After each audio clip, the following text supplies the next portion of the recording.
अस्सलाम वालेकुम। अबरार रशीद आपकी खिदमत में एक मरतबा फिर हाजिर है और आपसे दरख्वास्त कि एक चैनल का ऐड आपको नज़र आ रहा है स्क्रीन पर, इसका लिंक डिस्क्रिप्शन बॉक्स में, इसको ज़रूर सब्सक्राइब कीजिएगा। कुकिंग का चैनल है, ख़ास तौर पर ख़वातीन से दरख्वास्त होगी, मर्द भी कर सकते हैं, इसमें कोई हर्ज नहीं है। आपको मेरे चेहरे पर थोड़ी सी मुस्कुराहट नज़र आ रही होगी। इससे पहले वाली वीडियो में मैंने ये जिक्र किया था कि 6 रियासतों ने नए वीकेंड के कानून पर लब्बैक कह दिया, उसको मान लिया है, लेकिन शारजा जो है वो अभी तक खामोश है। इंसान को, कोई भी इंसान हो, उसको जब वो कोई तज्जिया करता है, खबर देता है, खबर तो जाहिर है उसमें मेरा कोई कमाल नहीं होता, मैं कहीं से खबर सुनता हूँ, आगे आप तक पहुँचा देता हूँ, लेकिन बाज़ का तज्जिया जब आपका दुरुस्त साबित होता है तो यकीनन आपको खुशी होती है कि मेरा तज्जिया दुरुस्त। ज़रूरी नहीं कि हर मरतबा आपका तज्जिया 100% दुरुस्त हो।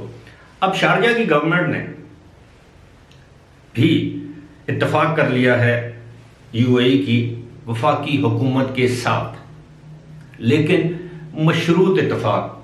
अगर आपने इससे पहले वाली मेरी वीडियो मुकम्मल तौर पर देखी है, जिसमें मैंने आपसे दरख्वास्त की थी कि आखिर तक इस वीडियो को देखिएगा, अगर आपने वो देखी है तो आप मेरी इस बात से इत्तफाक करेंगे। अगर नहीं देखी तो मैं आपसे दरख्वास्त करूंगा कि इस वीडियो के बाद उस वीडियो को भी देख लें, ताकि आपको मालूम हो कि मैंने क्या कहा था और अब क्या सामने आया है।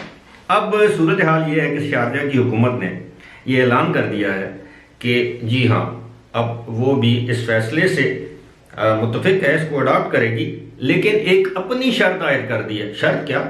वो आज़ाद रियासत है, उनके दाखिली कवानीन है, जिस तरह वो चाय बना सकते हैं। यानी उन्होंने इख्तलाफ किया है वफाकी फैसले के साथ। ये बड़ी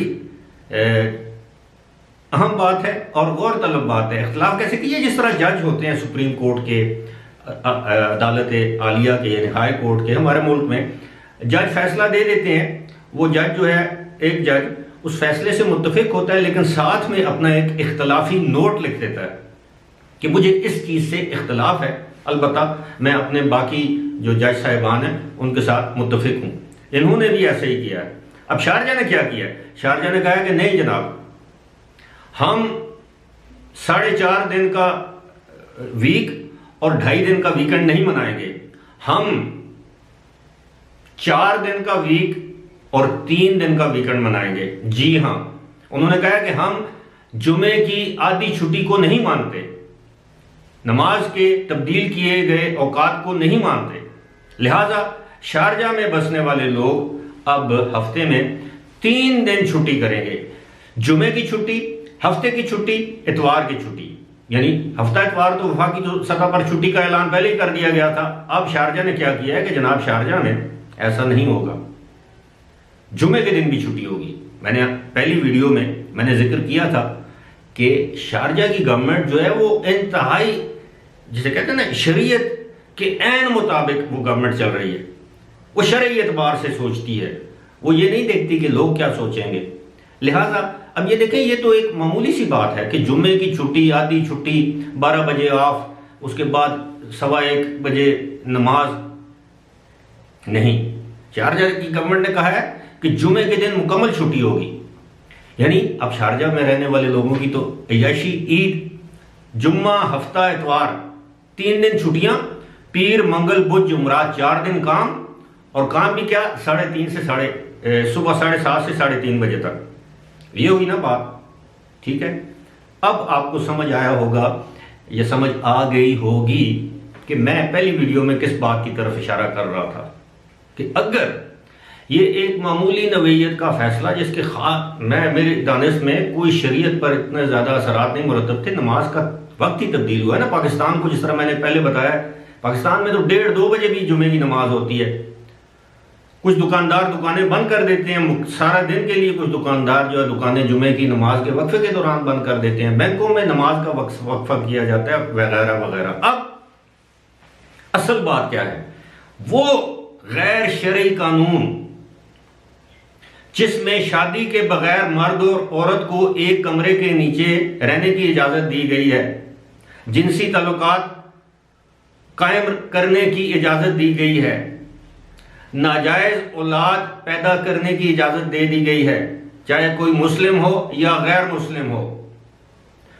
नाजायज़ औलाद पैदा करना, जिनसी ताल्लुकात गैर शादीशुदा अफराद के लिए आपस में रखना, अब ये वफाकी सतह पर जुर्म नहीं है, लेकिन क्या शारजा की गवर्नमेंट इस बात की इजाज़त देगी? अगर ये मामूली नौइयत के किसी हद तक गैर शरई फैसले के खिलाफ शारजा की गवर्नमेंट खड़ी हो सकती है, तो अब ये बताइए, तो क्या शारजा की हुकूमत इस बात को बर्दाश्त करेगी, शारजा के हुक्मरान इस बात को बर्दाश्त करेंगे कि उनकी रियासत में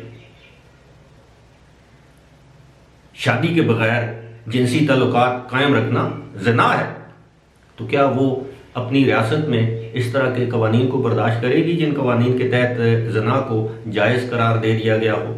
हरगिज़ नहीं। ये आपके सामने एक इख्तलाफी फैसला है।